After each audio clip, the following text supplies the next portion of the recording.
Hello hello hello, आप सबका बहुत बहुत वेलकम है दृष्टि एसएससी यूट्यूब प्लेटफॉर्म पर। और इस वीडियो में हम डिस्कस करने वाले हैं एसएससी के through inspector of examination. Examiner में अगर आप एग्जामिनर वाली पोस्ट पर जाते हैं, एग्जामिनर के इंस्पेक्टर पोस्ट पर जाते हैं, तो उस पोस्ट के लिए क्या क्या क्वालिफिकेशन की रिक्वायरमेंट है, क्या क्या एज क्राइटेरिया चाहिए, क्या क्या आपके लिए कितनी वैकेंसी आती हैं, फिजिकल क्या होता है, प्रमोशन के क्या क्या चांसेस हैं, कंप्लीट डिटेल हम इसमें एग्जामिनर पोस्ट की बारे में डिस्कस करेंगे। तो सबसे पहले एक बार नजर डालते हैं हम क्या क्या डिस्कस करने वाले हैं। कंप्लीट एज से रिलेटेड क्या क्या गाइडेंस है और आपके बारे में एलिजिबिलिटी क्राइटेरिया क्या है, और अगर हम बात करें सिलेक्शन का प्रोसेस क्या है, सिलेबस क्या है, सैलरी क्या है, कंप्लीट डिटेल हम एग्जामिनर पोस्ट के बारे में डिस्कस करने वाले हैं। अगर आपका सपना भी एग्जामिनर बनना है सीजीएल के थ्रू, तो इस वीडियो को कंप्लीट देखिए। आइए स्टार्ट करते हैं अपने सेशन को। मैं आपको बता दूं, हमारा जो टारगेट है, हम एग्जामिनर पोस्ट के बारे में इन सारी चीजों पे डिस्कस करने वाले हैं। एग्जामिनर की सैलरी, वैकेंसी क्या होती है, कट ऑफ क्या जाती है, सिलेक्शन का प्रोसेस क्या है, फिजिकल स्टैंडर्ड क्या होने वाले हैं, और आपके जॉब्स के हाइलाइट्स, वर्क प्रोफाइल, प्रॉस क्या है, कॉन्स क्या है, प्रमोशन क्या है, पर्क्स क्या है, बेनिफिट क्या है, ट्रेनिंग, सारी चीजें आपके हम इस वीडियो में डिस्कस करने वाले हैं। तो आइए विदाउट डिले बिल्कुल बेसिक से स्टार्ट करते हैं। बिल्कुल बेसिक से क्वेश्चन से स्टार्ट करेंगे। नंबर 1, इंस्पेक्टर पोस्ट एग्जामिनर वाली पोस्ट में सबसे पहले मिनिस्ट्री ऑफ फाइनेंस के अंदर में आती है। मिनिस्ट्री ऑफ फाइनेंस इसको हैंडल करती है, देखती है। डिपार्टमेंट रेवेन्यू का है। Revenue number 1, role of CBIC जो सीबीआईसी डिपार्टमेंट में आती है। रोल ऑफ सीबीआईसी क्या है, सीबीआईसी का रोल क्या है, इस डिपार्टमेंट का रोल क्या है। जीएसटी से रिलेटेड जितने भी वर्क हैं, कस्टम से रिलेटेड वर्क है, जितने भी एक्साइज से रिलेटेड वर्क है, वो सारे इसी डिपार्टमेंट के अंडर में आते हैं।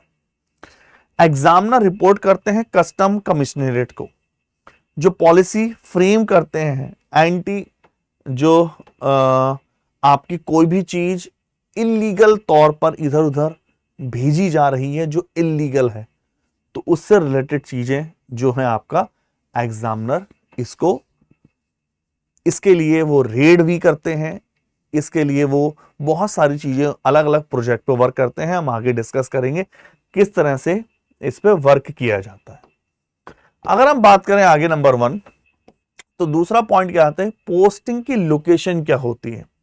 अगर इस डिपार्टमेंट में आप एग्जामिनर जा रहे हो, तो पोस्टिंग की लोकेशन क्या है, पोस्टिंग की क्या क्या लोकेशन होती है। देखिए नंबर 1, एग्जामिनर की पोस्ट पे आपकी जॉब अधिकतर इस तरह पे होती है, जैसे आपका कस्टम जोन है मुंबई, दूसरा आपका चेन्नई जोन है, कोलकाता, गोवा, विशाखापट्टनम और त्रिवेंद्रपुरम, कोचीन जैसी चीजें। ऐसी जगह एग्जामिनर की आपकी, अगर आप जॉब के सेलेक्ट होते हैं, तो आपकी पोस्टिंग वहां होने वाली। नंबर 2, अब मेन पॉइंट आप आगे बात करते हैं।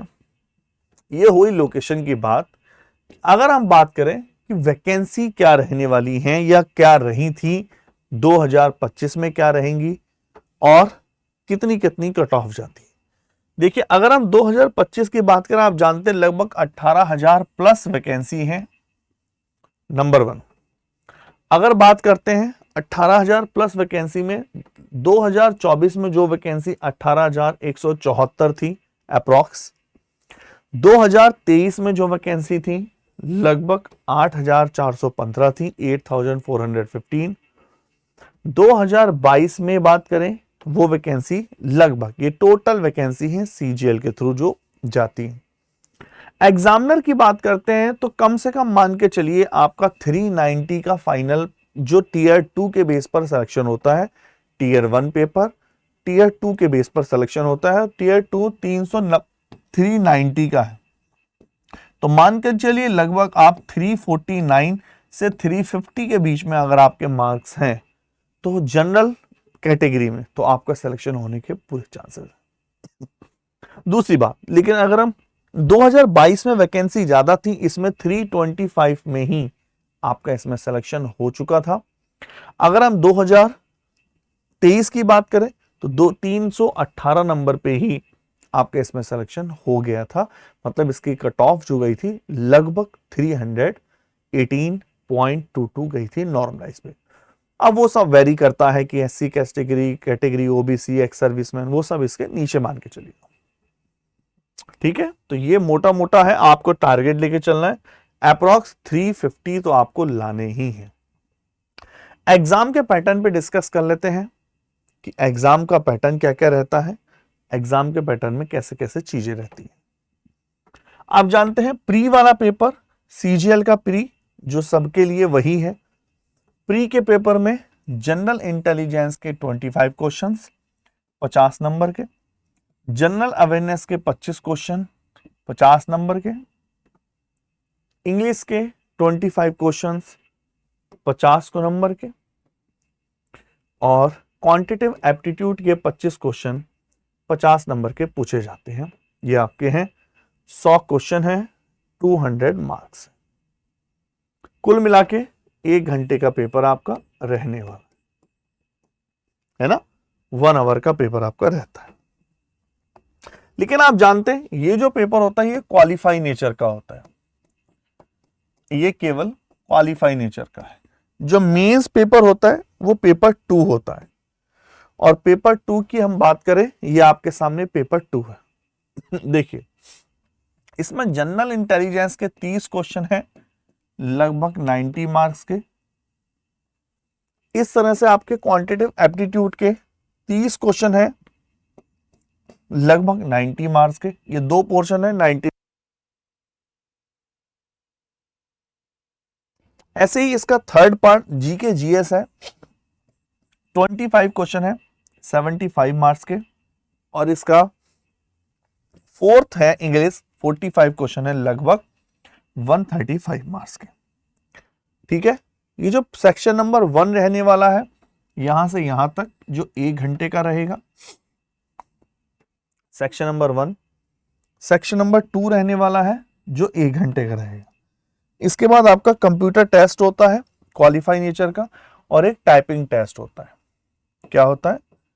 टाइपिंग टेस्ट होता है, और जो जिसको DEST बोलते हैं, DEST के नाम से जाना जाता है ना, जिसमें जस्ट आपकी एक टाइपिंग के लिए आपको एक पैसेज वगैरह आता है, उसके बेस पर आपको टाइपिंग टेस्ट क्वालिफाई नेचर का है जो क्वालिफाई करना होता है।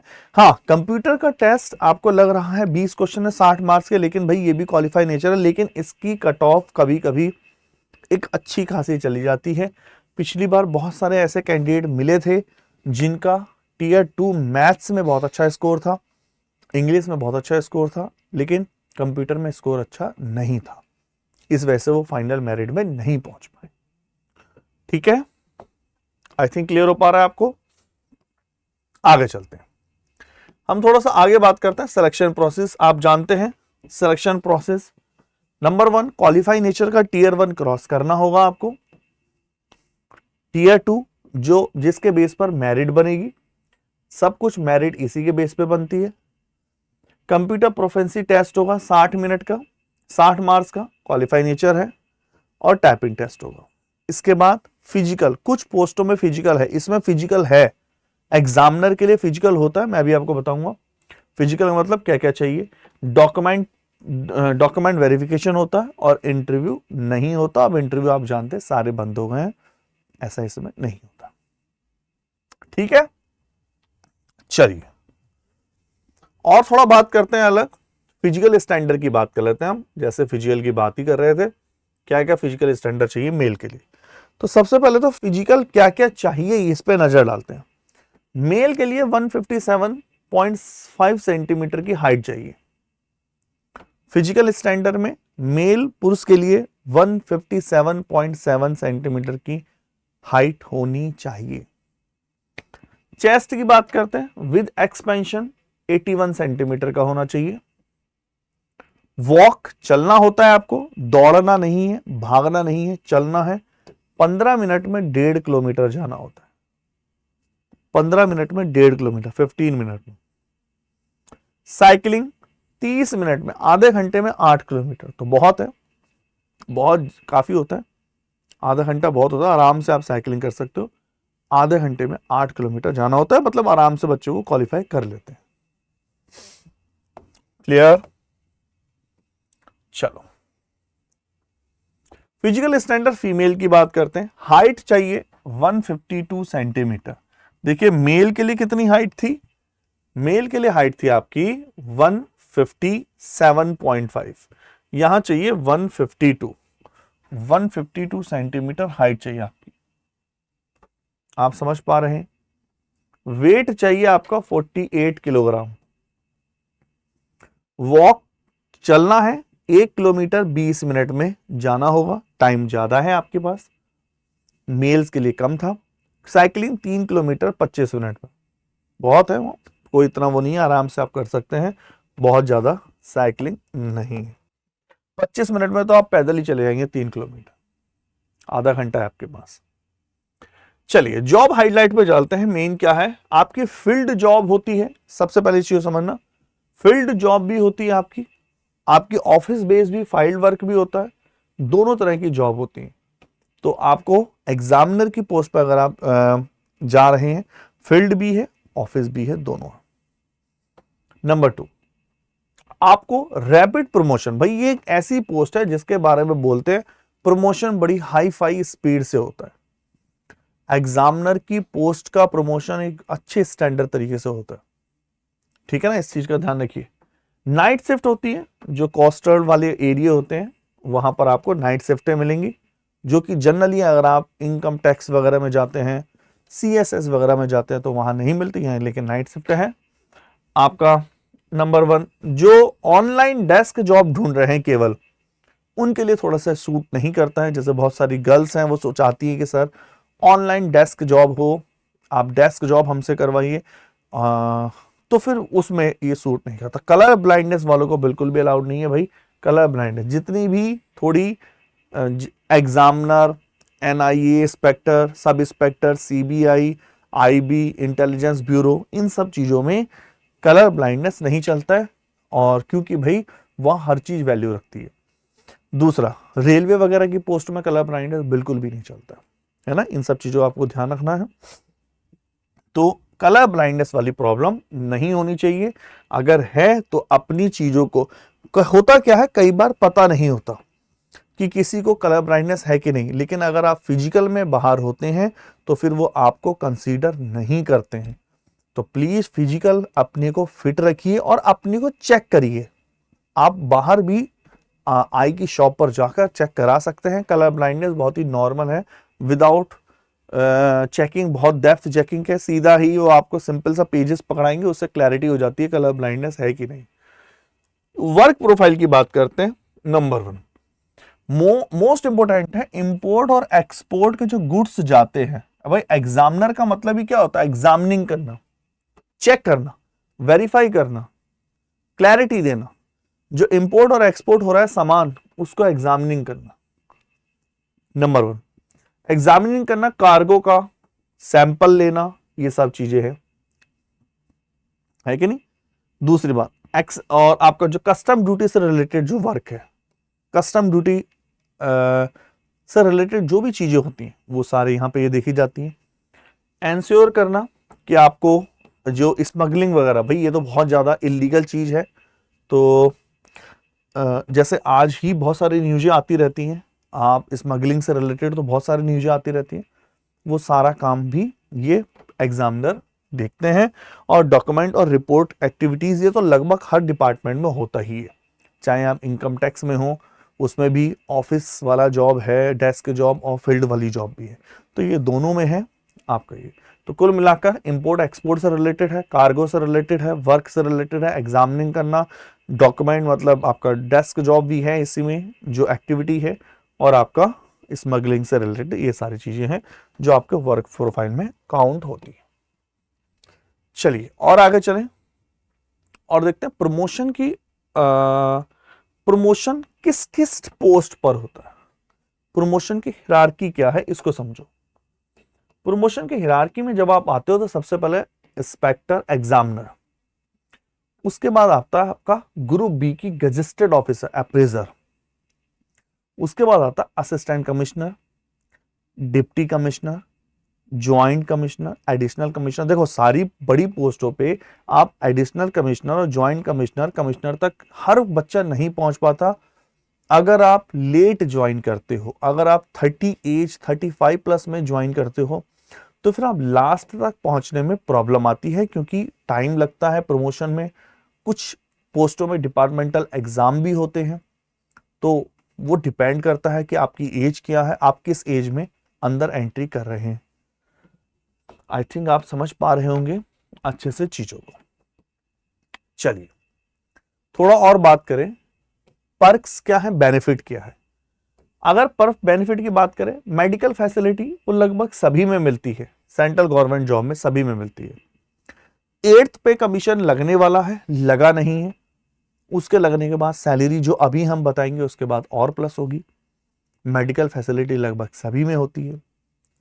आपको पेट्रोल का अलाउंस मिलता है, मोबाइल बिल रिम्बर्समेंट मिलता है, ट्रांसपोर्ट का कंपेंसेशन मिलता है, एनपीएस पेंशन स्कीम मिलती है, सेंट्रल गवर्नमेंट का सभी में है, और गवर्नमेंट का अकोमोडेशन मिलता है यदि अवेलेबल है तो, है ना। ये सारी चीजें हैं जो आपको पता होनी चाहिए। चलिए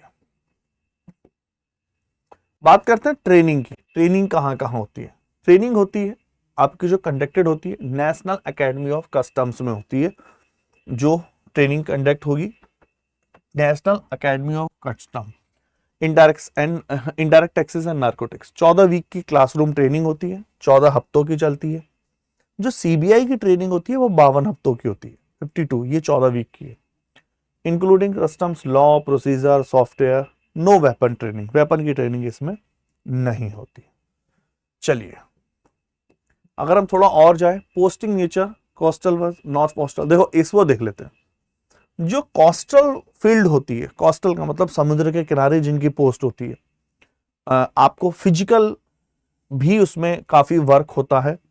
और अगर देखें सैंपल का कलेक्शन करना, शिप क्लियरेंस कराना, ये सारी चीजें, मतलब आप बंदरगाहों के निकट आपकी जॉब है तो वहां पर ये सारी चीजें रहती है। लेकिन जो कोस्टल पे नहीं होती, जो डॉक्यूमेंट से रिलेटेड होता है, फाइल वर्क होता है, ऑडिट होता है, डॉक्यूमेंटेशन होता है, कोऑर्डिनेशन होता है, तो वो ऐसे वर्क होते हैं फाइल से रिलेटेड। आप इसको ऐसे बोल सकते हो ये फील्ड जॉब है और ये आपका हेडक्वार्टर वाली जॉब है, डेस्क जॉब है। आप इनको ऐसे डिफाइन कर सकते हैं।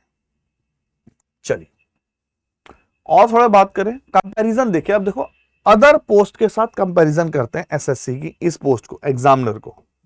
नंबर 1 फील्ड पोस्टिंग की बात करते हैं। एग्जामिनर में होती है फील्ड पोस्टिंग, बिल्कुल होती है। इनकम टैक्स में दो चीजें हैं, देखो इनकम टैक्स में दो हैं, फील्ड पोस्टिंग भी होती है और डॉक्यूमेंट मतलब डेस्क जॉब भी होती है, दोनों होती है ना। असिस्टेंट, अगर आप सीएसएस में असिस्टेंट हैं तो उसमें फील्ड पोस्ट वैली को, सीएसएस मतलब ये सेंट्रल सेक्रेटरीट है, सचिवालय है, दिल्ली का सचिवालय है, तो वहां फील्ड पोस्ट वाली बात नहीं होती। ठीक है। चलिए प्रमोशन की स्पीड की बात करते हैं, तो सबसे फास्ट प्रमोशन एग्जामिनर का बोला जाता है भाई, सबसे फास्ट प्रमोशन एग्जामिनर का। इनकम टैक्स का मॉडरेट होता है और असिस्टेंट का स्लो होता है।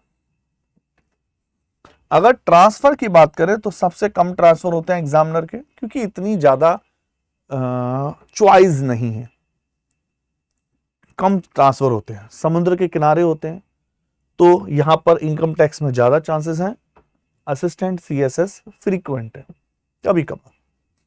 यूनिफॉर्म एग्जामिनर की यूनिफॉर्म नहीं होती, प्रिवेंटिव ऑफिसर की यूनिफॉर्म होती है। आप इसको प्रिवेंटिव ऑफिसर के साथ कंफ्यूज ना करना।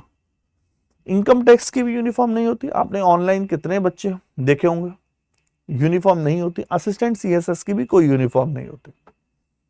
ठीक है। जीएसटी की जो यूनिफॉर्म होती है वो आप जानते हैं। आगे चलते हैं, आगे बात करते हैं एग्जामिनर प्रिवेंटिव ऑफिसर में हम बात करते हैं। बहुत सारे बच्चे प्रिवेंटिव ऑफिसर और एग्जामिनर वाली पोस्ट को लेकर कंफ्यूज हो जाते हैं, वो समझ नहीं पाते दोनों में डिफरेंस क्या है। सबसे पहले एग्जामिनर और प्रिवेंटिव ऑफिसर में नेचर ऑफ द वर्क पे बात करते हैं। एग्जामिनर का वर्क है कार्गो क्लियरेंस से रिलेटेड वर्क है, जबकि प्रिवेंटिव ऑफिसर है पेट्रोलिंग से रिलेटेड, रेड से रिलेटेड वर्क है।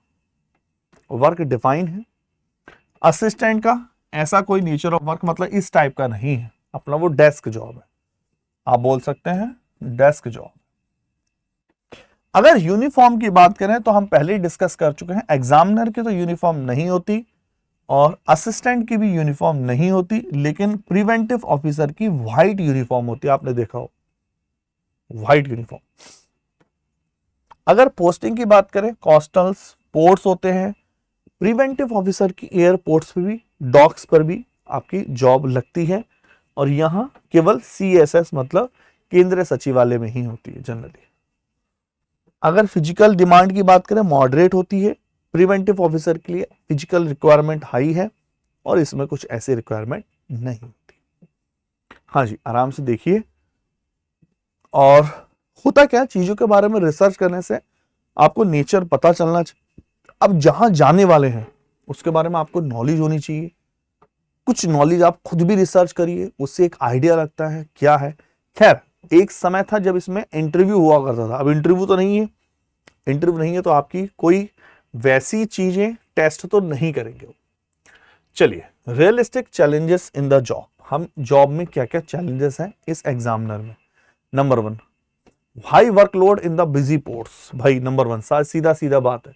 तो आप केवल आजकल यूट्यूब पे बहुत सारे वीडियो देख रहे होंगे, मैंने भी बहुत सारे वीडियो देखे, जैसे यूपी में या दिल्ली में SI की पोस्ट पे बनाते, मेरे खुद भी स्टूडेंट बहुत सारे हैं SI हैं और SI की पोस्ट पर है, यहां तक कि कांस्टेबल वाले बच्चे भी बोलते हैं सर एक अच्छा खासा वर्कलोड है। आप दिल्ली में ऐसा ना समझें, ये सच्चाई है, डार्क ट्रुथ, कि दिल्ली में SI तो छोड़ दो, SI बड़ी पोस्ट है, कांस्टेबल और हेड कांस्टेबल पे भी एक अच्छा खासा वर्कलोड है। तो आप ऐसा ना सोचें कि आप दिल्ली में आप कांस्टेबल सेलेक्ट हो गए तो आप बहुत मौज से रहेंगे, मतलब वर्कलोड नहीं रहेगा, कुछ नहीं करना होगा, ऐसा नहीं होता। तो आप अगर एग्जामिनर पोस्ट पर जा रहे हैं, एक अच्छा खासा वर्कलोड है और ऐसा नहीं होगा कि आपको केवल फिक्स आवर से जॉब करनी। ठीक है। नंबर 1, प्रेशर रहता है ड्यूरिंग सीजनल सर्च जो आते हैं, बहुत बार होते हैं उसमें, पोर्ट्स वगैरह में, बहुत उसमें नाइट शिफ्ट नॉर्मल सी बात है और वर्क लाइफ बैलेंस टफ होता है। लिमिटेड ट्रांसफर ऑप्शंस होते हैं, ज़्यादा ट्रांसफर नहीं होते। आप अगर मुंबई में हैं, आप चाहते हैं कि मैं गोरखपुर चला जाऊं, मैं बिहार चला जाऊं, वहाँ बंदरगाह है ही नहीं, पोर्ट है ही नहीं, तो वहाँ आप नहीं जा सकते। दूसरा, लोकल लैंग्वेज साउथ जोन में, भाई ये बहुत बड़ी प्रॉब्लम है, बहुत सारे बच्चे इस चीज़ फेस करते हैं।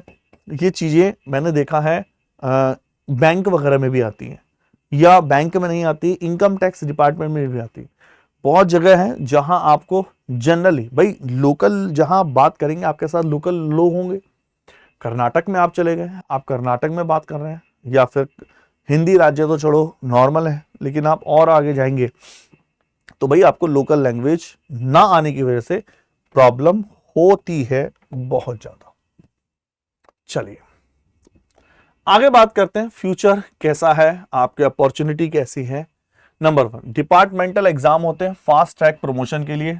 एग्जाम 2, पढ़ो, पढ़ाई, इसका मतलब पढ़ाई से आप छुटकारा नहीं पा सकते, स्टडी आपके साथ कंटिन्यू रहेगी, चाहे आप किसी भी एग्जाम की तैयारी करें, और अपने डिपार्टमेंट एग्जाम के लिए भी आपको पढ़ना पड़ेगा, तो पढ़ाई तो आपको करनी पड़ेगी। ठीक है। डेपुटेशन का ऑप्शंस होता है, जैसे आप CBI, NIA, ED, DRI, ये इसमें आप जा सकते हैं, एंट्री मार सकते हैं। लीगल फिनेंस स्किल बिल्ड करने का बहुत अच्छा होता है, आपको बस लीगल सीखने का मौका होता है। जनरली लीगल क्लैट वाले सीखते हैं, लॉ वाले सीखते हैं, LLB, LLM, लेकिन इसमें लीगल फिनेंस वाला अपॉर्चुनिटी होती है अटेम्प्ट करने की। UPSC, CSC, बहुत बढ़िया। सिक्योर होता है, स्टेबल होता है, हाई ग्रोथ है, गवर्नमेंट जॉब है, भाई गवर्नमेंट कैरियर है, एक रुतबे वाली जॉब है, तो सिक्योर तो है, लेकिन आप माइंड में ये बैठ के ना रहें कि बिल्कुल चिल रहेगा, कोई प्रेशर नहीं होगा, ऐसा नहीं होता। इस वजह से आपको बहुत सारे बच्चे कहते हैं सर इतना हाई फाई पढ़ने का प्रॉफिट क्या है, इतना हम हाई लेवल क्यों पढ़ेंगे, इतना प्रेशर क्यों पढ़े, ताकि आप इस प्रेशर को एक्चुअल में झेल पाओ। ठीक है। चलिए, तो सबसे पहले सीधा हम कुछ क्वेश्चन कर लेते हैं fast. Does the examiner post comes with an uniform? नहीं। क्या एग्जामिनर की पोस्ट यूनिफॉर्म के साथ आती है? नहीं भाई, एग्जामिनर नहीं, प्रिवेंटिव में यूनिफॉर्म होती है। नंबर 2, डर द ट्रांसफर हम फ्रीक्वेंट होते हैं इनमें? नहीं, ट्रांसफर रेयर होते हैं क्योंकि ट्रांसफर वाली जगह ही कम है इंडिया में।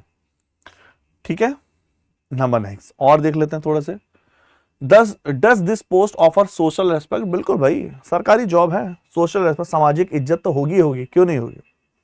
Can female apply for this? Yes, female can apply, however some posting में इन्वॉल्व फील्ड वर्क या नाइट शिफ्ट, है ना भाई, फीमेल अप्लाई कर सकती हैं, कुछ वर्क डेस्क है, नहीं तो फीमेल भी आजकल आर्मी में जा रही हैं, है ना, लेकिन आप अप्लाई कर सकते हैं, लेकिन कई जगह आपको नाइट शिफ्ट वगैरह या आपको फील्ड जॉब वगैरह भी मिल सकती है। कलर ब्लाइंडनेस अप्लाई कर सकते हैं? नहीं भैया, कलर ब्लाइंडनेस अप्लाई नहीं कर सकते, इस वजह से अपनी इसको लिस्ट में फिल करने से पहले कलर ब्लाइंडनेस वाली चीज चेक कर लेना। आई थिंक क्लियर हो पा रहा है। अब मैं एक नजर डालता हूं कि हमारे सिलेबस में है क्या क्या चीजें, हमें पढ़ना क्या होता है। आइए देखते हैं। मैथ्स के सिलेबस में आपको ये पढ़ना होगा। मैं थोड़ा सा साइड हो जाता हूं, आप चाहें तो इसका स्क्रीनशॉट ले सकते हैं। इसको हम मैथ्स को जब हम अपने पार्ट में डिवाइड करके बोलते हैं तो हम बोलते हैं part number 1 ratio, age, time and work, pipe assistant, partnership. आगे चलते हैं percentage, SI, CI, profit loss, mix and alligation. आगे चले तो relative speed, problem on train, boat and stream, race, average, simplification, और ये है आपका advance maths. Number system, surds, mensuration, height and distance, algebra, geometry, और बात करते हैं आपका कोऑर्डिनेट, स्टैटिक्स और आपका टिग्रो। बात करें अगर हम रीजनिंग वाले पोर्शन में हमें क्या क्या पढ़ना पड़ेगा, रीजनिंग वाले पोर्शन में ये सब पढ़ना है। आप एक बार देख सकते हैं, टीयर 1 का सिलेबस आपके सामने है, इसी तरह से टीयर 2 का सिलेबस कंप्लीट आपके सामने है। अच्छा सा देखिए, ये पूरा टीयर 2 का सिलेबस, टीयर 1 टीयर 2, वैसे एसएससी टीयर 1 टीयर 2 का सेपरेट निकालता है, लेकिन आप जानते हैं, आपने पहले प्रिपरेशन की है तो सेम होता है, हर कोई पढ़ाता ही आपको टीयर 2 के बेस पर है, ना कि टीयर 1 के बेस पर। ये आपका जीके जीएस का सिलेबस है, आप देख सकते हैं थोड़ा सा जीके जीएस का सिलेबस। इंग्लिश का सिलेबस आपका टीयर 2 का सिलेबस है, number system, fundamental arithmetic operations, algebra, ये आपका ज्योमेट्री का सिलेबस है, मेंसुरेशन का सिलेबस है, टिग्नो का सिलेबस है, आपका प्रोबेबिलिटी, स्टैट, और ये आपका रीजनिंग वाला सिलेबस है। ठीक है, तो आप इसको अच्छे से देखकर सीखकर बहुत सारी चीजें सीख सकते हैं, देख सकते हैं, और इस तरह से आप इसका यूज कर सकते हैं। आई थिंक अच्छे से आप समझ पा रहे हैं। इनको नोट डाउन कर लीजिए। ये आपका जनरल अवेयरनेस का मेंस का सिलेबस है, जो मेंस वाला पेपर है, मेंस वाला पेपर है उसका सिलेबस है, जनरल अवेयरनेस मेंस वाला सिलेबस है। ठीक है, working internet, email, computer, computer वाले सिलेबस। चलिए, आई थिंक आप चीजों को समझ पाए होंगे। नीचे मुझे कमेंट करके बताइए आपकी ड्रीम पोस्ट कौन सी है और आप किस साल तक चाहते हैं उसको पाना। देखिए, एक बहुत बड़ी कहावत है, सही बात बोली गई कि खाली सपने without timeline, without any guidance, without any planning, वो सपने सपने ही रह जाते हैं। तो आपकी प्लानिंग है, आपका टारगेट, आपके पास टाइम होना चाहिए कि मुझे इस टाइम तक अपने सपने को जीना है, सपने को पाना है। तो अपनी डेट, ईयर और अपनी ड्रीम पोस्ट नीचे कमेंट करिए। चलिए, ओके, मिलते हैं बहुत जल्दी। Thank you, bye bye.